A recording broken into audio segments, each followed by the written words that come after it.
Hello guys, welcome sa aking channel. So for today's video, tuturuan ko po kayo kung paano i-check ang brake shoe or ang brake drum assembly sa inyong Mitsubishi Mirage. So before anything else, make sure na naka-jack up with jack stand yun sa sakyan nyo for safety, and tanggalin nyo yung gulong. Afterwards, you can use flat screw and a bit hammer para matanggal ang cap, no? What else naman is we can then use 30 ml socket. Then advice ko guys na yung deep type. So this is 30 mm socket. So tatanggalin lang natin.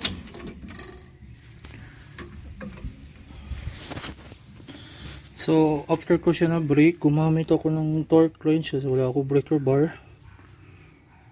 So once na loose na siya, you can just ordinary ratchet. So I'm using one hand. Sirap.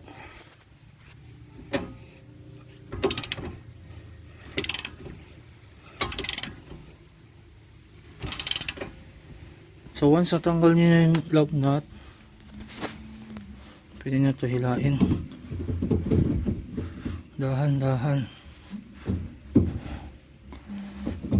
Wiggle konti.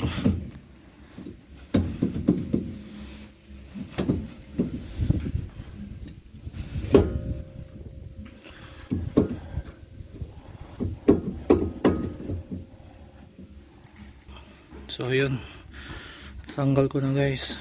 So sa drum, sa hub naman niya is makikita niyo yung bearing, snap ring.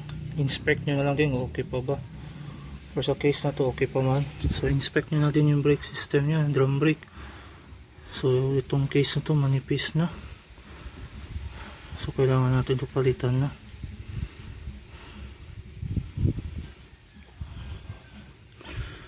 So sa pag-cleaning sa brake system guys, lalo sa drum brake, you can use air compressor. Like myself na fortunately may air compressor ako. You can use non-solvent water-based na cleaner, or other words mga brake cleaners na binibenta ngayon sa local market. So wag na wag kayo gumamit na highly solvent na cleaner kasi magsisira ang mga rubber.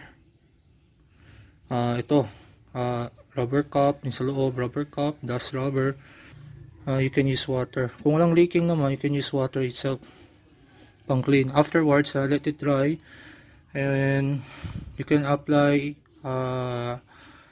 low density pero high temperature na grease, or other words yung tinatawag natin na brake grease o grasa, to lubricate yung mga moving parts. Ito, hindi ito, no? Yun guys. So fortunately may air compressor ako. I can use air compressor to clean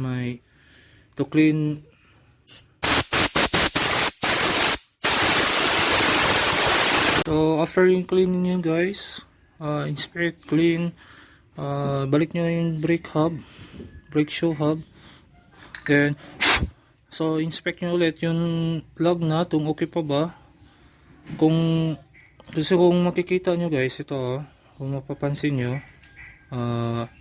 hindi siya perfect round sa labas. So parang may something tapered siya, or parang triangular shape. Kung mapapansin nyo lang.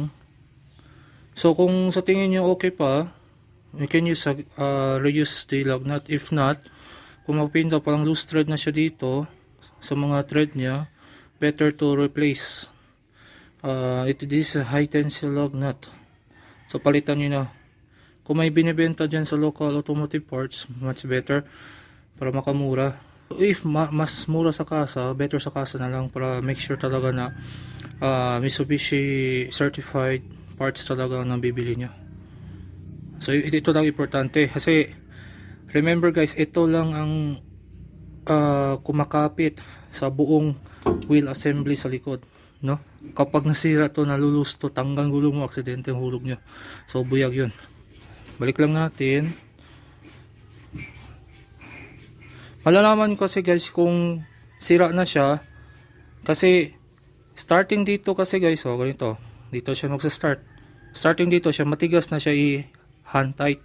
Ibig sabihin yung tempered type niya dito okay pa. Kapag napapansin nyo pang hand tight kayo hanggang pumasok siya sa loob, malambot pa rin, sira na yun. Palitan nyo na yun guys. Ito matigas siya ha. Tigas.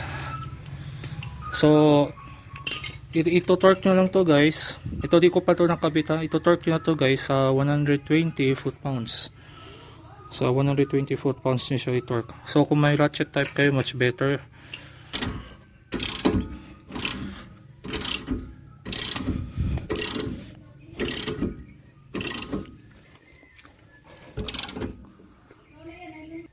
So ito torque lang guys sa 120 foot-pounds.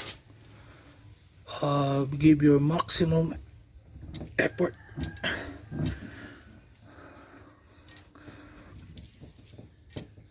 Ayun.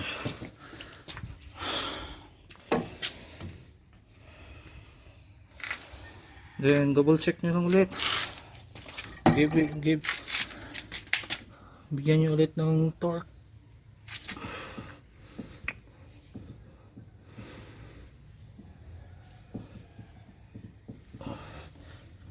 Yun, naka-torque na siya.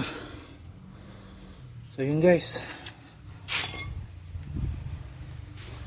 after nyo na siya na-torque guys, balik nyo yung hub, yung cap nya, then put everything else, the wheel.